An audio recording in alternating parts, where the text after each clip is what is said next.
looking at this Oklahoma City Thunder team, the one thing you know is that they have a plethora, and I mean a plethora amount of first round picks.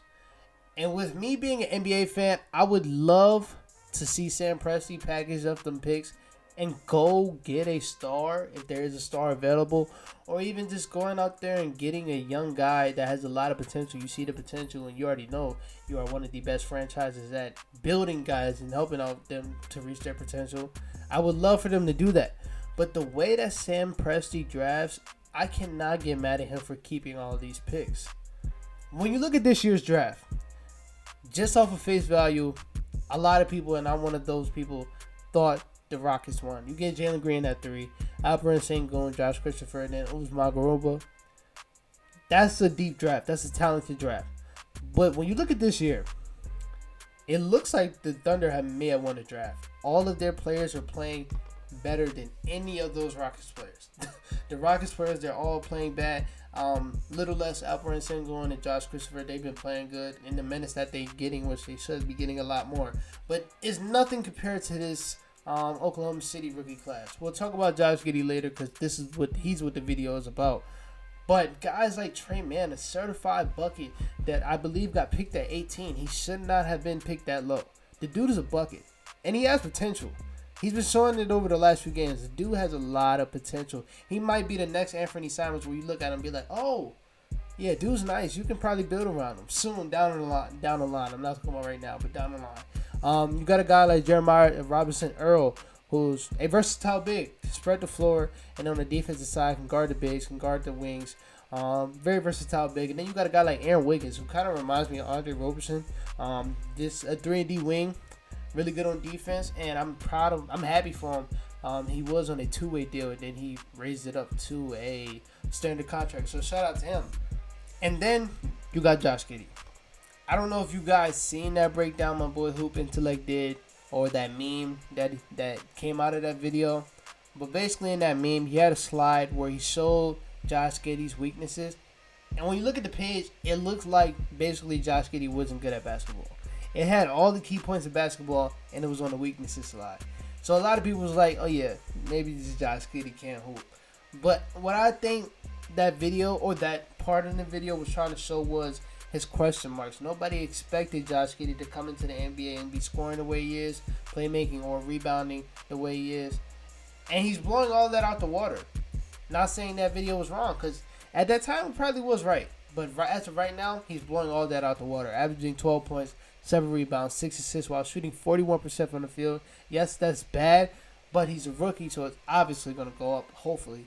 And ever since Gilgeous-Alexander has been out with an ankle injury, and I believe this is in an 8 or 9 game span, he's been averaging 16 points, 8 rebounds, 7 assists, shooting 46 from the field. And he has kept this team exciting and fun to watch and competitive. Yesterday, this came back against the Knicks, who are a decent team, a veteran team, a very defensive-heavy team, and he helped them in a comeback. Pretty much led them in a comeback, and it's pretty much because he is being used as a primary ball handler. When Shea and him are playing together, it's more of Shea has the ball most of the time because he's a player that can literally do anything on the offensive side, and he is a better scorer, so you want the ball in his hands a lot more. But I would just love to see Josh Giddey run this team, especially when Shea is back, because I feel like they can be so dynamic and so hard to stop. But this whole video is, y'all know how I do it.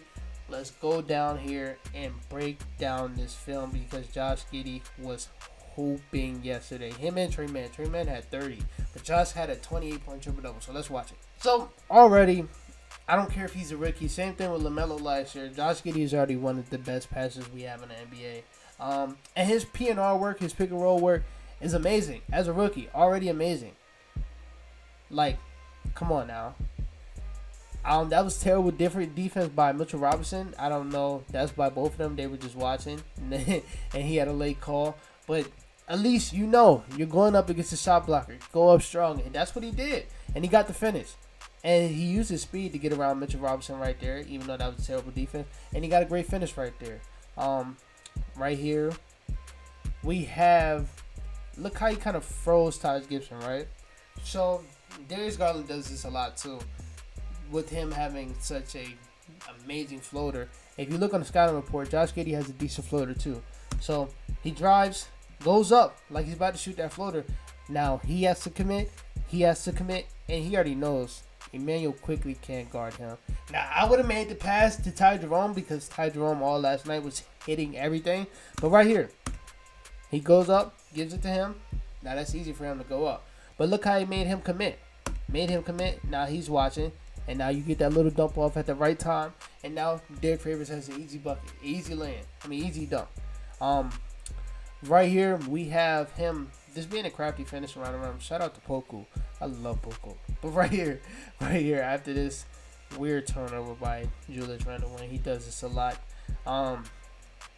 Josh Giddey is like 6'8". Probably has a 7 foot plus wingspan. So finishes like this and really nothing for him. Kind of gets around Kemba. I'm surprised Kemba didn't try to go for a charge. He does that a lot. But he gets around Kemba. He's always been a crafty finisher. That's a really good finish by him. Right here we have him calling for a shot. I want to play the video, but I don't know if he can get copyrighted. But literally like around this time, look at him. Here. Calling for the shot with the confidence. I'm going up with it. And that's something he wasn't doing early in the season. And he did it without hesitation, really. So the shot is coming around. His confidence in his own shot is coming around. And if you really want to see the confidence in his own shot, right here, I'm pulling up. Top of the shot clock. Not late in the shot clock. Top of the shot clock. In a close game, I'm pulling up. Even though the shot looks terrible, it goes in. That's really all we care about, man. Look at the confidence after the shot, man. His confidence is starting to come, and that's when he's going to start getting really scary because he already controls the game like no other without the confidence. But we got a couple more. One right here. Like I told y'all, he is one of the best passers in the league. Even though he didn't get an assist for this, he actually got the bucket for this. Look at this left-hand pass. Look at that laser, bro. Look at that laser. Now, that's what's the name? I was about to call him Andrew Roberson or Andre Roberson. That's Aaron Wiggins. Now imagine that's like a Joe Harris. I'm just making up a random shooter. That's going up. That's a bucket. But that's not a shooter, so he does what he does. Takes it to the rim. And look, now he's wide open. Layup. You're not blocking that, Kevin. Stay on the ground. Stay on the ground, kid. Stay on the ground. But yeah, we got that right there. We got a few more. Right here. He knows when to shoot and he knows when not to shoot. He knows when to get his teams involved and he knows when, all right, it's time for me to go get my bucket. And that's something that you really only see in star players. And I love what I see from him last night. I watched this whole game. Down by 4. And I believe Julius Randle just hit a bucket before this play. And he got his bucket. Pulled up. Confidence. I told y'all the confidence is coming. Earlier in the season, I don't know what he would try to do right here. But the way Taj Gibson is sacking off, he doesn't respect his shot. So, all right, we're in a close game. We're not getting blown out like we probably normally do. But I'm still shooting. I'm still going up with it. And good shot. Good shot, man. I can't be mad at that. Good shot. And then right here. Yes, the defense is terrible. But look how he baited the defenders again. Look how he baited them. He does this a lot. Went up into the air. Now, all 3 of y'all, basically all 4 of y'all. I keep forgetting Kemba. Why is Kemba guarding him? All 4 of y'all got to commit. Y'all have to. He has to commit because it looks like he's going up for the floater. And then he has to commit on him because he looks like he's about to dive to the hoop. And now who does that leave wide open? Darius Bazley, who hit a clutch shot yesterday. And this was another clutch shot. Man, this team is young and fun, bro. They're young and fun. I need to start watching them a lot more. And then last highlight right here, like I really don't have anything to say right here. Like I'm telling y'all, he's one of the best passers in the league already. I'm not just making that up. And imagine if they really get a real big, because we all like Derek Favors. But, you know what I'm saying? You know what I'm saying? But look at this. Spin move, dump off. Oh, my God. I don't know if they showed the end of it. He got a little flashy at the end of it. Put his hands up. Yeah, Josh. He's getting that confidence, man. That's scary. That's a scary sight when you give a young player like this confidence already. When he's already dogging you without it, that's something you really don't want to see. You don't want to see it. Now, when Shea comes back, I would love for this team, like I told you guys earlier, to make him play more off ball so we can allow Josh to be more on ball. because I love his ability to create for others, and I have no question that he'll be able to create for Shai Gilgeous-Alexander. And with this deep young core, and with more pieces to come, because like I said, Sam Presti knows what the hell he's doing. This team can be a dynasty soon. Lou Dort's having a career year. Shai, before he got hurt, was not having a career year, but the type of player he is still the all-star type player. And you've got the guys that they trying to build around those two guys, like Josh Giddey, Darius Bazley, who I would love for him to get more shots, but when he takes his shots, he's doing good. He got to finish around the rim better. He missed a couple layups yesterday.